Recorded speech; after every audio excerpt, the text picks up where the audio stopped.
Hello students, welcome to my channel smart study. आशा करती हूँ आप सभी लोग अच्छे होंगे। स्टूडेंट्स, लास्ट क्लास में मैं आपको कान्वा डायनेस्टी के बारे में पढ़ा रही थी। इस वीडियो में मैं आपके साथ डिस्कस करने वाली हूँ the kings of Kanva dynasty. लेकिन स्टूडेंट्स, वीडियो स्टार्ट करने से पहले आप सभी से एक रिक्वेस्ट है। अगर आप मेरे चैनल में नए हो और चैनल को अभी तक सब्सक्राइब नहीं किया तो चैनल को सब्सक्राइब कर ले, और वीडियो अच्छी लगे तो इसे लाइक और शेयर करना ना भूले। तो आइए स्टूडेंट्स, मैं आपको और ज्यादा टाइम ना लेते हुए अपनी क्लास की शुरुआत करती हूँ। जैसे कि आज का हमारा डिस्कशन पॉइंट है the kings of Kanva dynasty. Okay, तो देखिए स्टूडेंट्स, अगर हम लोग list of Kanva dynasty rulers की बात करें तो कान्वा डायनेस्टी में 4 रूलर्स हुए हैं। ओके, फर्स्ट अगर किंग की बात करें या इंपेरर की बात करें जो है Vasudeva Kanva. Okay, he is the founder of Kanva dynasty. इन्होंने ही कान्वा डायनेस्टी को फाउंड किया था। अगर हम लोग इनकी रीजन पीरियड यानी रूलिंग पीरियड की बात करें तो ये 73 BCE से 64 BCE तक हुकूमत कर रहे हैं, रूल कर रहे हैं। ओके, इसके अलावा इनकी जो रूलिंग पीरियड की ड्यूरेशन है वो 9 इयर्स की है। अब इनके बाद कौन से किंग आ रहे हैं? अब इनके बाद आ रहे हैं इनके बेटे भूमिमित्रा। ओके, इनकी रीजन पीरियड है 64 से 50 BCE। और अगर हम इनकी रूलिंग ड्यूरेशन की बात करें तो ये 14 इयर्स तक हुकूमत कर रहे हैं। भूमिमित्रा के बाद इनके बेटे नारायणा तक पर बैठते हैं जो 5050 से लेकर 38 BCE तक हुकूमत कर रहे हैं। इनकी रूलिंग पीरियड है 12 इयर्स। ओके स्टूडेंट्स, तीनों किंग्स के बाद जो किंग आ रहे हैं वो है सुशर्मन। ठीक है, जो नारायणा के क्या थे, बेटे थे। और यही जो है सुशर्मन जो है ये the last king of Kanva dynasty, यानी कान्वा डायनेस्टी के सुशर्मन जो है ये लास्ट रूलर है। इनके रूलिंग पीरियड है 38 से 28 BC। इसके बाद अगर इनके रूलिंग ड्यूरेशन की बात करें तो ये 10 ईयर्स तक रूल कर रहे हैं। अब देखिए स्टूडेंट्स, अब इनके बारे में, इन चारों किंग्स के बारे में थोड़ा हम लोग ब्रीफली जानते हैं। ठीक है, तो देखिए स्टूडेंट्स, अगर हम लोग बात करें the first ruler of Kanva dynasty या फाउंडर ऑफ कान्वा डायनेस्टी की तो वासुदेवा कान्वा। ओके, वासुदेवा कान्वा कौन है? वासुदेवा कान्वा जो है वो कान्वा डायनेस्टी के फर्स्ट रूलर है and founder of Kanva dynasty है। स्टूडेंट्स, वासुदेवा के बाद इनके बेटे भूमिमित्रा, ठीक है, वासुदेवा के बाद इनके बेटे भूमिमित्रा जो है वो क्या हो रहे, सक्सेस हो रहे, यानी कि तख्त पर बैठ रहे हैं। ओके, याद रखिएगा भूमिमित्रा जो है वो वासुदेवा के कौन है, सन है। अब देखिए भूमिमित्रा की जो कॉइन्स है वो हमें कहाँ से मिली है?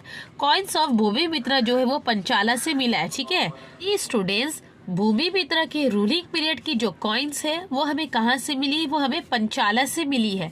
अब पंचाला क्या है? पंचाला जो है वो 16 महाजनपदास में से एक है। ओके, अब देखिए स्टूडेंट्स, अगर हम लोग कान्वा डायनेस्टी की बात करें तो कान्वा डायनेस्टी में जो कॉइन्स सर्कुलेट होता था, वो जो as a medium of exchange use होता था, वो कॉइन्स जिस मेटल से मिलकर बनते थे वो कॉपर, ठीक है, यानी कि कॉपर मटेरियल से मिलकर कान्वा डायनेस्टी के कॉइन्स बनते थे। अब देखिए कान्वा डायनेस्टी की जो ये कॉपर कॉइन्स है वो हमें विदिशा, कौशाम्बी इन द वत्सा, ठीक है, यहाँ से भी मिले हैं। इसके अलावा स्टूडेंट्स, अगर हम लोग विदिशा और वत्सा की बात करें तो ये दोनों भी 16 महाजनपदास की 2 किंगडम है। ओके स्टूडेंट्स, अब देखिए स्टूडेंट्स, जैसा कि मैंने आपको बताया कान्वा डायनेस्टी की जो कॉइन्स थी वो कॉपर नाम के मटेरियल से मिलकर बनी हुई थी। इसके अलावा कान्वा डायनेस्टी के जो रूलर्स थे वो लोग लॉर्ड शिवा को मानते थे। ओके, ये लोग लॉर्ड शिवा को फॉलो करते थे। इसी वजह से इनके कॉइन्स में जिस गॉड की इमेज पाई गई है वो थे लॉर्ड शिवा। ओके, क्योंकि वो लोग लॉर्ड शिवा को फॉलो करते थे। अब देखिए, अगर हम लोग भूमिमित्रा की रूलिंग पीरियड की बात करें या रीजन की बात करें तो वो है 64 से लेकर 50 BC। ओके, जैसे कि इनके ड्यूरेशन के बारे में मैंने आपको पहले ही बताया, इनकी ड्यूरेशन है 14 इयर्स। अब देखिए भूमिमित्रा का जब डेथ हो जा रहा है तो उसके बाद जो तख्त पर बैठ रहे हैं उनके बेटे हैं नारायणा। नारायणा कौन थे? Narayana was the son of Bhumimitra. तो स्टूडेंट्स, ये तमाम पॉइंट्स को याद रखिएगा कि Vasudeva Kanva was the founder of Kanva dynasty. इसके बाद वासुदेवा कान्वा का जब डेथ हो जा रहा है तब इनके बेटे भूमिमित्रा तख्त पर बैठ रहे हैं। इनकी जो कॉइन्स है वो पंचाला से मिली है। कान्वा डायनेस्टी में जो मीडियम ऑफ एक्सचेंज के तौर पर कॉइन यूज किया जाता था वो कॉपर मटेरियल से मिलकर बनता था। इसके बाद भूमिमित्रा का जब डेथ हो जा रहा है तो इनके बेटे नारायणा जो है वो तख्त पर बैठ रहे हैं। अब आगे की पॉइंट्स को देखते हैं। तो देखिए स्टूडेंट्स, अगर हम लोग नारायण किंग की ड्यूरेशन की बात करें तो इन्होंने 14 ईयर्स तक कान्वा डायनेस्टी में हुकूमत किया था। अब इनके डेथ के बाद इनके बेटे शुशरमन जो है वो क्या करे, वो तख्त पर बैठ रहे हैं। ओके, अब देखिए शुशरमन कौन है? शुशरमन जो है वो the last king of Kanva dynasty है, यानी कि कान्वा डायनेस्टी के लास्ट किंग कौन है? शुशरमन। तो दो चीज को ज्यादा याद रखिएगा, who is the founder of Kanva dynasty? Vasudeva Kanva was the founder of Kanva dynasty and the last king of Kanva dynasty is Susharman. Okay, तो स्टूडेंट्स अभी मैंने आपके साथ किंग्स ऑफ कान्वा डायनेस्टी को ब्रीफली तौर पर डिस्कस किया।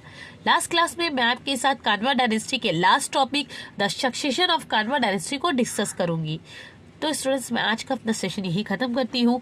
अगर टॉपिक से रिलेटेड के क्वेश्चन या क्वेरीज है तो आप मुझे नीचे कमेंट में लिखना, मैं इसका आंसर जरूर दूंगी। तो मैं मिलती हूँ आपसे अपने अगले वीडियो में, तब तक के लिए अल्लाह हाफिज।